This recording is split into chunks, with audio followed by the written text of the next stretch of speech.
Baik, Assalamualaikum warahmatullahi wabarakatuh. Waalaikumsalam warahmatullahi wabarakatuh. Kami dari kelompok 4 akan mempresentasikan hasil diskusi kami yaitu tentang korosi galvanis.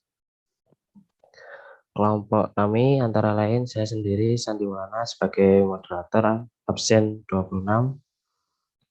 Selanjutnya Saya Fani Bahtiar dari absen 2. Saya Arta Ramadhani, absen 5. Saya Yogi Suki Prakoso, absen 29. Oke, yang pertama akan dijelaskan oleh Fani Bahtiar. Waktu dan tempat dipersilakan. Baiklah, Assalamualaikum warahmatullahi wabarakatuh. Di sini saya akan menerangkan sedikit pengertian tentang korosi ya. Korosi merupakan proses rusaknya logam, degradasi material secara alamiah yang tidak dapat dicegah. Berarti ini alami ya. Tetapi dapat dikendalikan. Proses korosi pada material terjadi melalui suatu reaksi elektrokimia dan berlangsung dengan sendirinya. Korosi adalah salah satu dari berbagai kegagalan mekanis yang sering menjadi pengganggu utama pekerjaan di dunia teknik. Bersama-sama dengan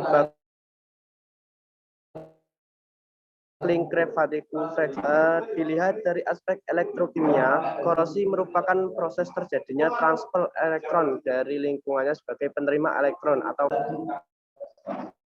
reaksi yang terjadi pada logam yang mengalami korosi adalah reaksi oksidasi, di mana atom-atom logam larut ke lingkungannya menjadi ion-ion dengan melepaskan elektron pada logam tersebut.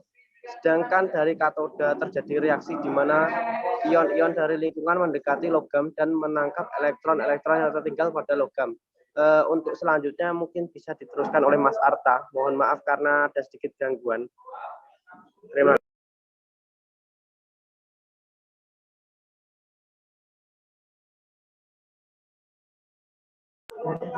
Silakan untuk Mas Arta. Berikutnya adalah korosi galvanis. Korosi galvanis adalah korosi yang terjadi akibat adanya beda potensial di antara dua benda atau yang terhubung melalui elektrolit. Jenis korosi ini umumnya dialami pada proses galvanisasi baja.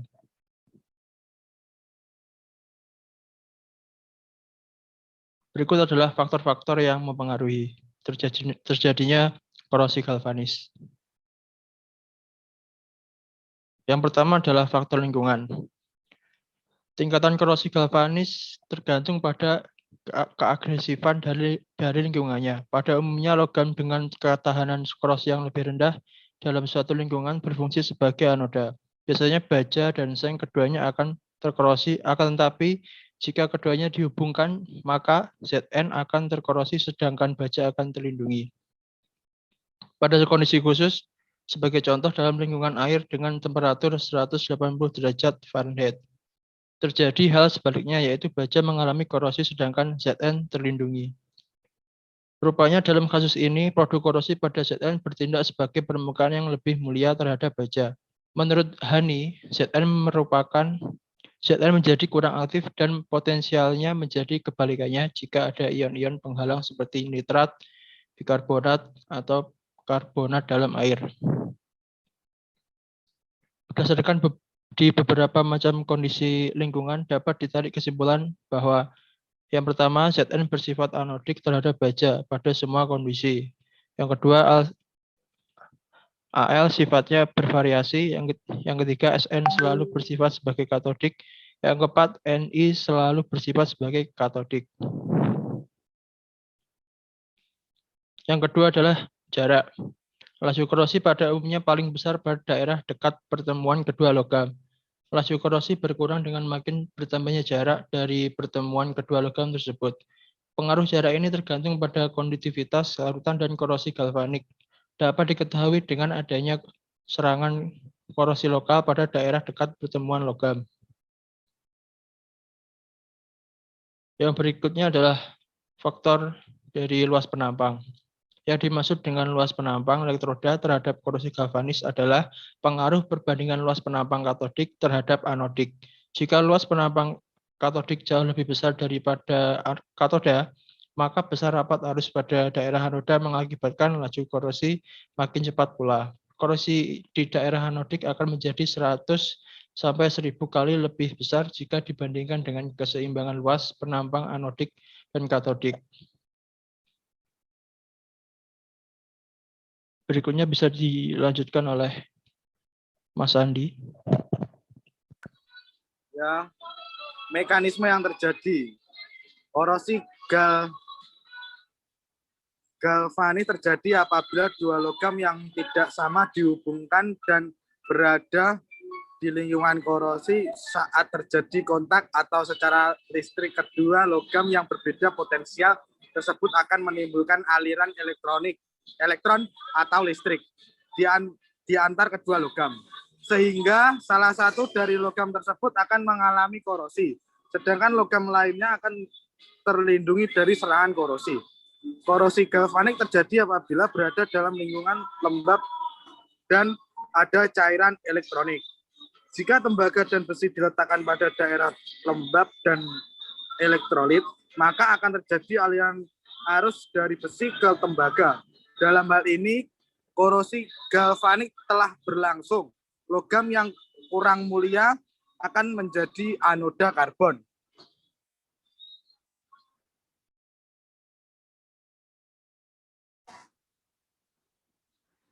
Contoh.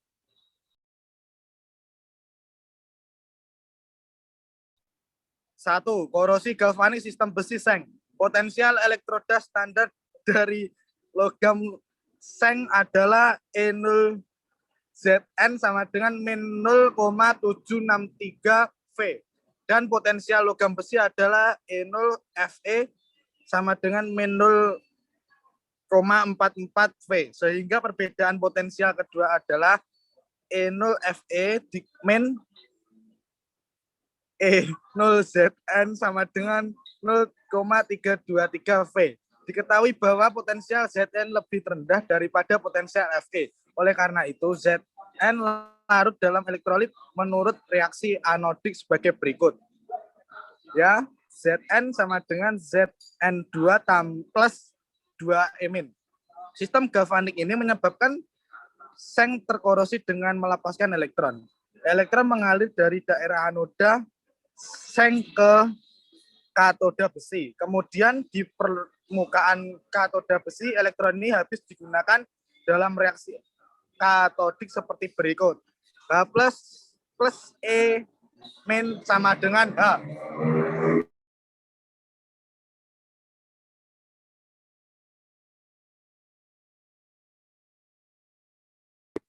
Ya, saya lanjutkan lagi.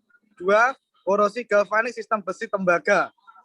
Potensial elektroda standar logam besi adalah E0 Fe sama dengan min 0,44 V. Dan potensial logam tembaga adalah E0 Cu sama dengan 0,337 V. Sehingga perbedaan potensial kedua logam tersebut adalah E0 Cu min E0 Fe sama dengan 0,777 V. Diketahui bahwa potensial besi Fe lebih rendah daripada potensial tembaga. Oleh karena itu, pada permukaan logam besi terjadi reaksi anodik. Fe larut dalam sistem berikut. Fe sama dengan Fe2 plus 2E-. Sel galvanik ini menyebabkan logam besi Fe terkorosi. Pada permukaan tembaga terjadi reaksi katodik antara elektron dengan ion hidrogen sesuai reaksi berikut. H plus E sama dengan H. Katoda akan terpolariasi oleh kehadiran ion-ion hidrogen yang menghasilkan lapisan film dan menutupi permukaan katoda. Lapisan film yang terbentuk ini mempengaruhi kinetika atau kecepatan korosi berikutnya. Mohon maaf Mas Andi, di sini hujan. Monggo diteruskan oleh Mas Andi. Ini sudah tidak kedengaran. Baik, saya akan melanjutkan dari Mas Yogi. Pada larutan elektrolit yang memiliki konsentrasi ion hidrogen tinggi seperti larutan asam, maka ion hidrogen akan terdorpsi pada permukaan katoda. dan membentuk gas hidrogen yang meninggalkan permukaan katoda sesuai dengan reaksi berikut. 2H sama dengan H2. Reaksi ini mampu menyebabkan terjadinya korosi yang berkelanjutan. Reaksi pembentukan gas hidrogen H2 di katodik berjalan terus akan diikuti dengan reaksi pelepasan ion logam di daerah anoda. Sehingga jika reaksi pembentukan gas hidrogen terjadi, maka korosi terjadi. Pada umumnya larutan air adalah toleransi atau mengandung oksigen terlarut. Oleh karenanya, ion hidrogen yang terbentuk pada permukaan katoda bereaksi dengan oksigen sesuai reaksi berikut. 1/2O2 plus 2H menghasilkan H2O. Kinetika untuk reaksi ini sangat ditentukan oleh laju difusi oksigen ke permukaan katodik. Selama katoda menghasilkan reaksi ini, maka reaksi pelarutan logam di anoda juga terjadi. Next slide.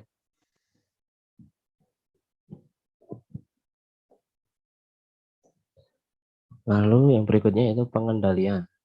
Yang pertama, menghindari kontak logam yang berbeda atau logamnya harus sama.